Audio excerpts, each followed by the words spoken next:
Hello, all you beautiful people. I am back. It is Goose with On With the Show, and today I got an interesting topic that I saw over the weekend concerning actress Natasha Lyonne and her quest to try to get the Trump administration to set some boundaries and some limits on AI.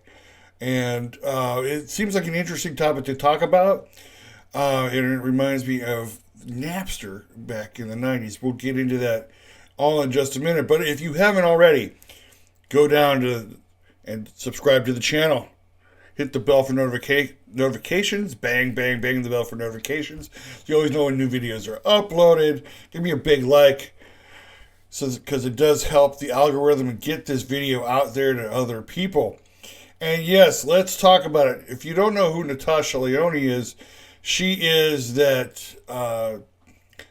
She's the actress with the crazy red hair and the very distinctive voice, who is for the last few years have done shows like Russian Doll on Netflix and is currently on Poker Face on Peacock. And by the way, if you have not seen either of these shows, I highly suggest you go see them.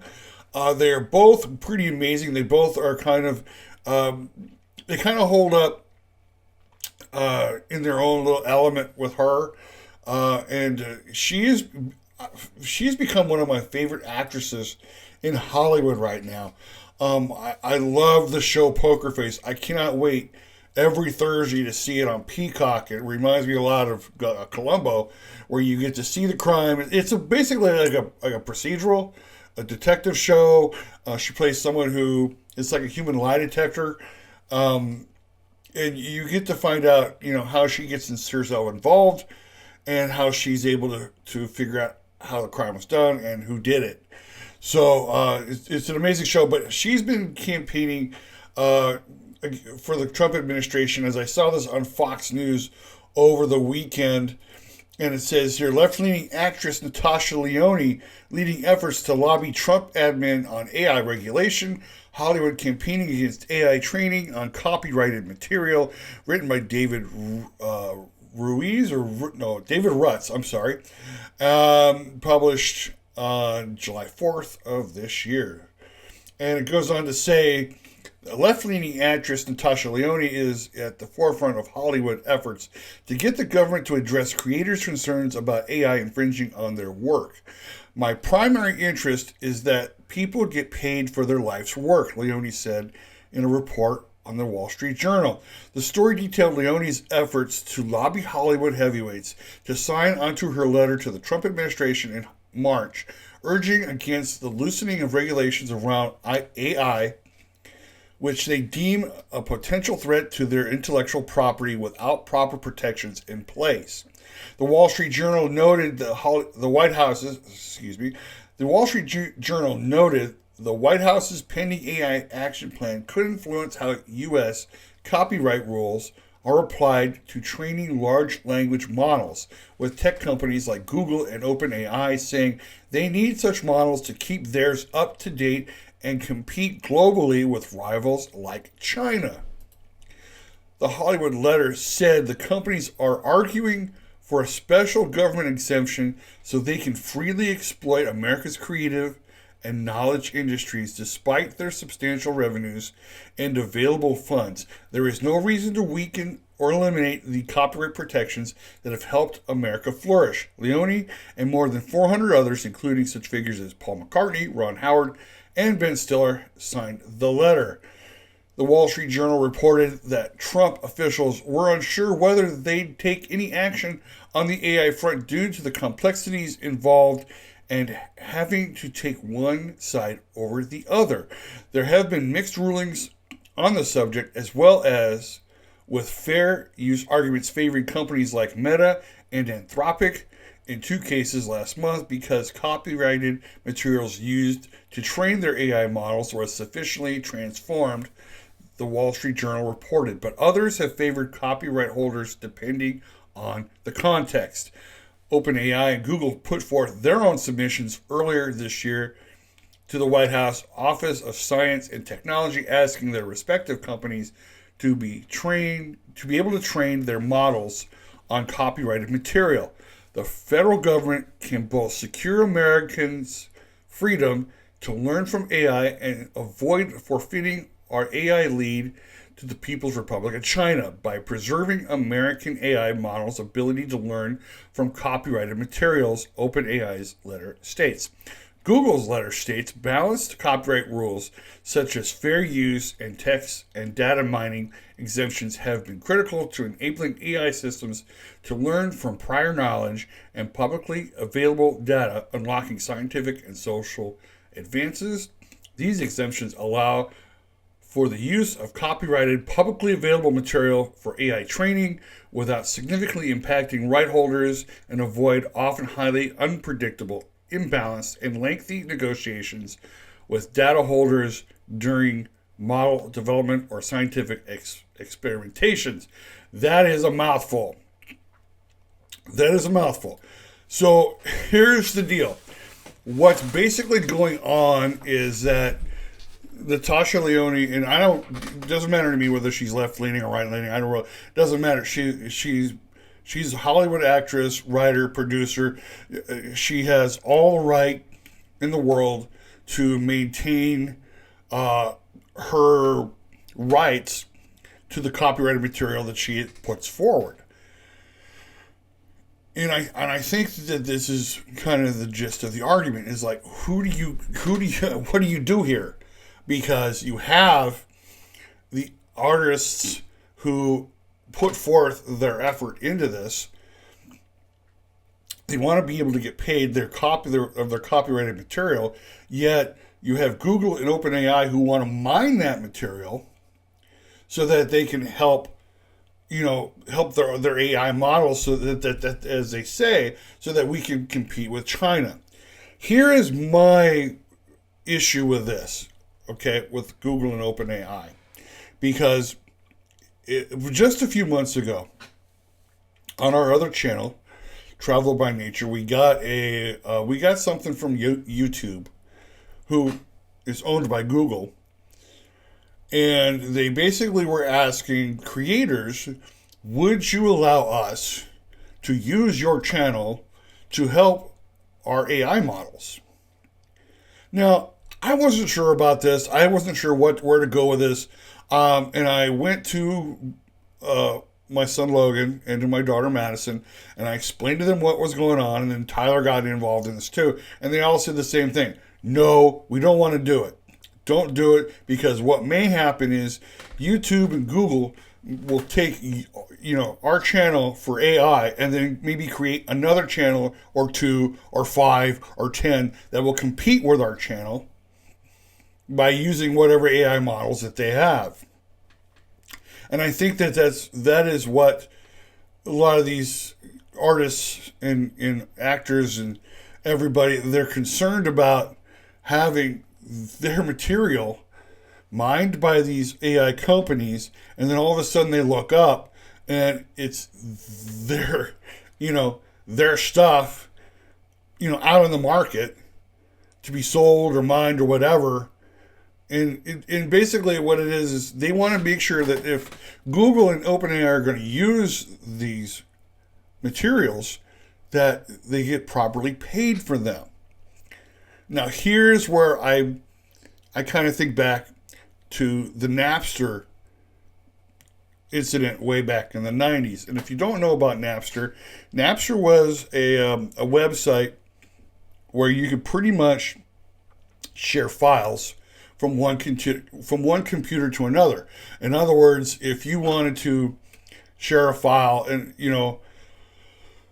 with someone that's like in another city, you can put it up on you two could hook up on Napster and you could share the file between each other. The interesting thing that was happening was that back at that time, we didn't have digital downloads.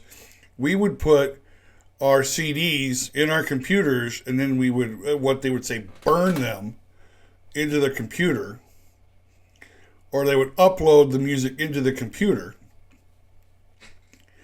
And then what would happen is you'd be talking to your friend, and you'd be like, oh yeah, I just heard the latest, and I'll say Metallica, because Metallica was huge for what happened to Napster. I just heard the latest Metallica album, and my gosh, it's great. Really? I'd like to hear it. Oh, here, let me send it to you through Napster. They'd send the file through Napster and share it. And the problem is that you could share the file multiple times without any implication to the artist. Well, Metallica, of all bands, came out and said, look, this is wrong. We're not getting paid for any of this. They're just sharing these files from one computer to another without even having to give us a dime for this, because it's our music. We should get paid for our music.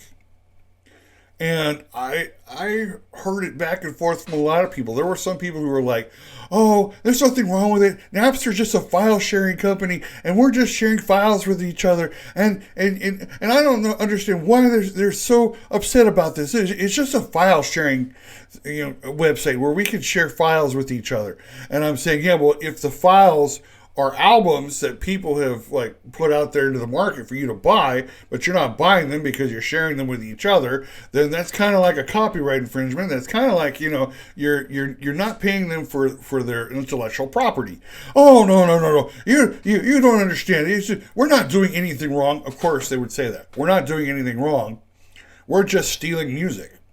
And of course, that is where the whole piracy thing came about, because people were sharing files of movies and music and whatever, and they weren't, they didn't have to pay the artists, the directors, the musicians, the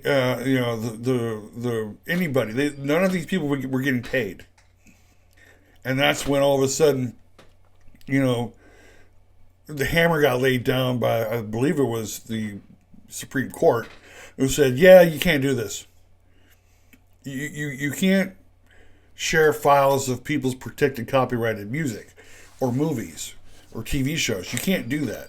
So that then, of course, then it came down to, if you were caught, distributing or selling bootleg or pirated stuff, which, trust me, I've seen it happen. I remember a friend of mine says, hey, I got a copy of the new Cars movie. I said, you did? He goes, yeah. And what he basically did was he went to the movie with a camera and recorded it on his camera and then just started passing out, copies of it. Even though it looked bad and the sound was bad, but, it was a copy of the movie. I watched it and I gave it, I don't know what I did with it. I think I gave it back because I felt really bad that, this was it wasn't even a good copy. It was really bad. It was really horrible. But that's what they're kind of talking about here. What is going on is all these artists are worried that their intellectual property, whether it's music or books or movies or television shows or whatever, stuff that they've put their blood, sweat, and tears into, is going to end up being mined by these AI companies, and they're not going to, it all comes down, yeah, you're right, it all comes down to money. They should get paid for the materials that they've very much have put their time into. That's what intellectual property is all about. I could explain it like this. To some people who are not into the whole entertainment thing. If you designed furniture, and you spent your hours putting this together, drawing it all out, putting it on on the computer, making sure that everything looked good, and then you made the furniture, and you were selling the furniture, I think you'd be pretty upset if someone came along and took your idea and started making your furniture, but maybe a little cheaper. And that's not unheard of for companies to do. It happened a lot early on, in the industrial age. You see a product, oh, we can take that and we can make that faster and cheaper, and And then you're wondering, I don't understand why no one's buying our product. Well, it's because that person down the street has the same thing, but it's $10 cheaper. What? And that's the same thing with entertainment.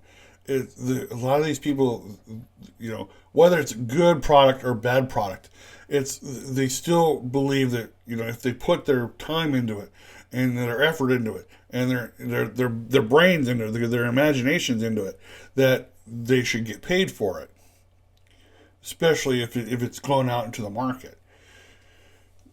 You also got to kind of think about, okay, well, we don't necessarily want to lose the AI battle with China because we know how China works. We know how they work as far as intellectual property is concerned.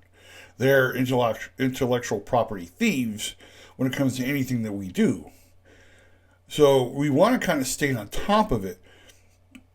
But at the same time, I think that for Google and for OpenAI to sit there and say, we want copyrighted material to mine it for our company, for our AI model, so that we're a step ahead of it. You're kind of getting into a slippery slope here, because you then have to ask, well, what kind of copyrighted material do you want? Whose copyrighted material do you want? What are you going to do with the copyrighted material? I mean, and I understand if you want to sit there and say, well, this stuff is, it's out into the market. It's, we don't have to worry about it. It's like, the Speedboat Willie Mickey Mouse now is out onto the market. And now they're making Winnie the Pooh. And it's like, now they're making these god-awful horror films that people are running out to watch with Mickey Mouse and Winnie the Pooh. I don't know why I almost said Mickey the Pooh. But you understand what I'm getting at, right? It's like, where do you draw the line from we're using it to help better ourselves to we just took your product and we are making it how we want to do it? That's one of the reasons why, artists, musicians are constantly listening for, who is sampling my stuff and who is oversampling my stuff, and why am I not getting paid for this? Why do I not have a writing credit for this? Because you sampled my, this goes on all the time in the music industry. But, sometimes we got to kind of step back. We got to figure out, okay, how are we going to do this without creating chaos? I guess that's the best thing for me to be able to say. How do we do this without creating chaos? And I think if you're going to ask the Trump administration to try to help out, I think they're right. They're like, we don't know what we're going to do because this is kind of a really interesting thing. How do we compete the AI, in the AI business without upsetting, all of these people who've put their effort into this, into these products, and especially entertainment, where entertainment can be, copyright infringement in entertainment is never anything new. It happens a lot, but you got to think that maybe sooner or later, and I think this is where it's finally going to end, is that it's going to end up in the Supreme Court, where they're going to have to figure out, where do we draw the line from AI to copyright law and infringement and all this other stuff. The only reason I brought it up is because I found it interesting. And again, I put out a video 2 or 3 weeks ago about how I was really getting kind of upset at all the AI trash that was being put out there. Now, don't get me wrong. I do watch certain AI videos because they're not trash. They're actually they're interesting stories that are put out there.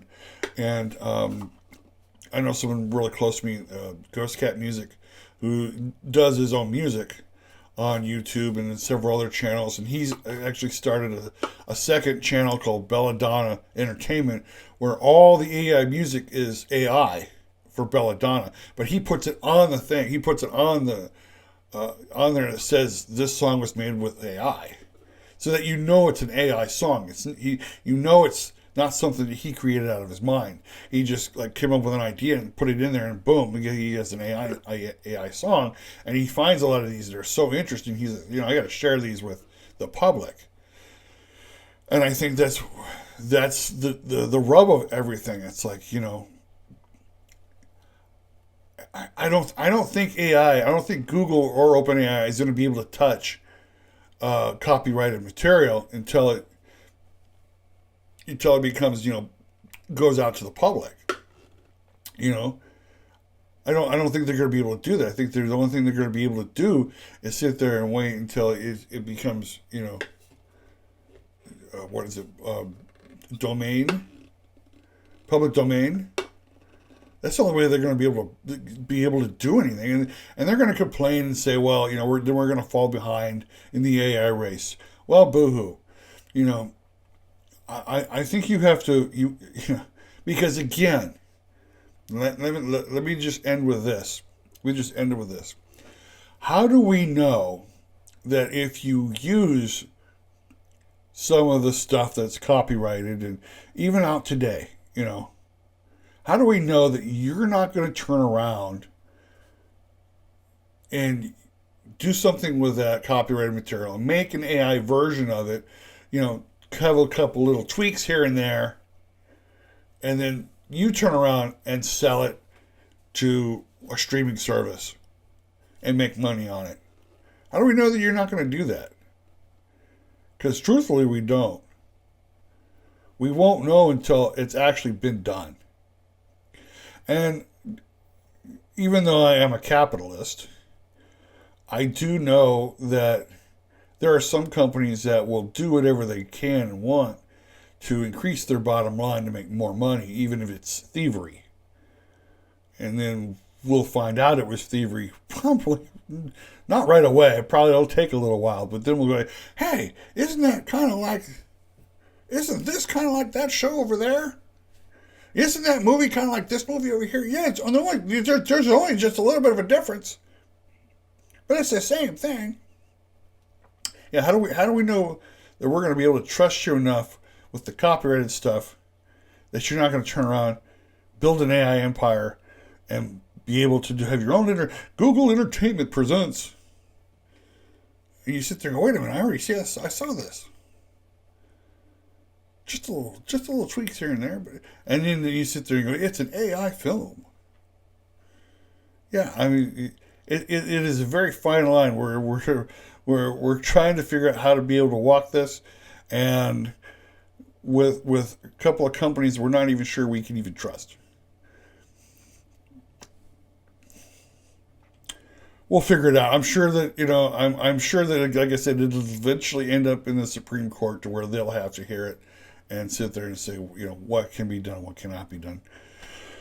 But until then, thank you for watching the show. If you haven't already, go down, subscribe to the channel, hit the bell for notifications, bang, bang, bang the bell for notifications. You always know when a new video is uploaded. Give me a big like on the video so you help out the algorithm and the video to get this out to more people. Share it out to your friends, family, and neighbors. And leave me a comment. Let me know what you think about this topic. Let me know if you think I'm right, if you think I'm off, if you think that, nothing's going to happen, or if you just think it's weird that Natasha Lyonne with the big, beautiful red hair and that voice is going to Donald Trump to help her out with copyright infringement. Until then, thank you for watching. So I'm Goose. This is On With The Show. I will see you on the other side.